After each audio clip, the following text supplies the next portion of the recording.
இலங்கையில் ராணுவத்திற்கும் விடுதலை புலிகளுக்கும் இடையே நடந்த உள்நாட்டு போர் 2009ஆம் ஆண்டு முடிவுக்கு வந்தது. போர் முடிந்து 7 ஆண்டுகள் கடந்துவிட்ட பின்னரும் வவுனியா மாவட்டம் முல்லைத்தீவில் உள்ள தேசிய பள்ளி தற்போதும் ராணுவத்தின் கண்காணிப்பில்தான் உள்ளது. இப்பள்ளியில் மாணவர்களை விட மாணவிகளின் எண்ணிக்கைதான் அதிகம். உயர்கல்விக்கான வாய்ப்பு வசதிகள் இல்லாததால் மாணவர்களுக்கு படிப்பில் நாட்டமில்லாத நிலையே நீடிக்கிறது. பல்வேறு இடங்களிலும் ராணுவ கண்காணிப்பு தொடர்ந்து வருகிறது.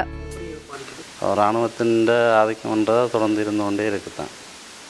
அது பாடசாலை சம்பந்தமாக இருந்தாலும் சரி, வெளியிதழ் சம்பந்தமாக இருந்தாலும் சரி, இராணுவத்தின் கண்காணிப்பு தொடர்ந்து இருந்து கொண்டே தான் இருக்குது. அதுக்கு ஒட்டுமொத்தமாக சொல்லப்போனால் உலக சனத்தொகையில் பெண்களோட விதம் கூடவாக இருக்குது. அடுத்தது இப்போ மாணவர்கள் இப்போ எல்லா பயோமெட்ஸுக்கு வர தொகையில் மாணவிகள் தொகை கூடவே இருக்குது.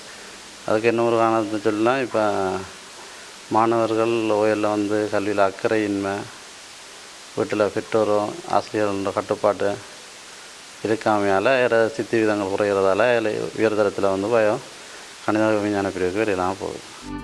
மருத்துவர், பொறியாளர் ஆகிய கனவுகளோடு கல்வி கற்கும் மாணவர்களுக்கு தகவல் தொழில்நுட்பம் சார்ந்த பாடத்திட்டங்கள் இல்லை என்பதும் பெரும் குறையாக உள்ளது.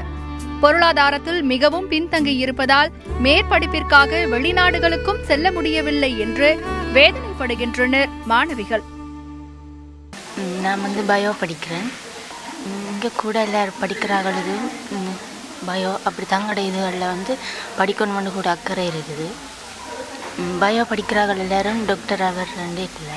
இப்போ பணக்காரராக இருக்கிறார்கள் கூட இப்போ கொழும்பில் ஒரு இது இருக்குது டாக்டர் படிக்கிறது.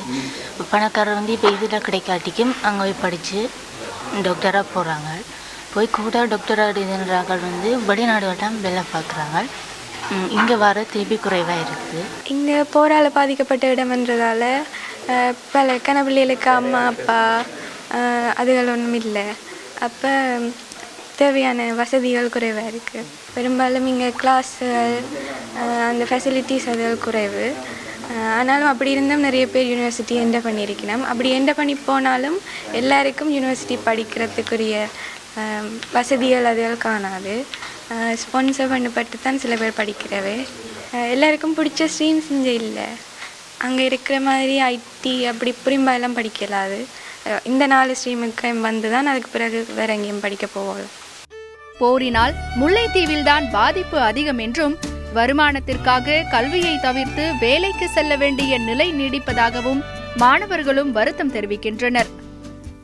மருத்துவர்கள், பொறியாளர்கள் என்ற கனவோடு கல்வியை கற்கும் இந்த மாணவர்களுக்கான உயர்கல்வி வாய்ப்பு குறைவாக உள்ளதாலும், பொருளாதாரத்தில் பின்தங்கியுள்ளதாலும் அதை நிறைவேற்றி தரக்கூடிய பொறுப்பு இலங்கை அரசிடம் உள்ளது. அதற்கான அழுத்தம் அனைத்து தரப்பினரிடமிருந்தும் கொடுக்கப்பட வேண்டும் என்பதே ஆசிரியர்கள் மற்றும் மாணவர்களுடைய கோரிக்கையாக உள்ளது.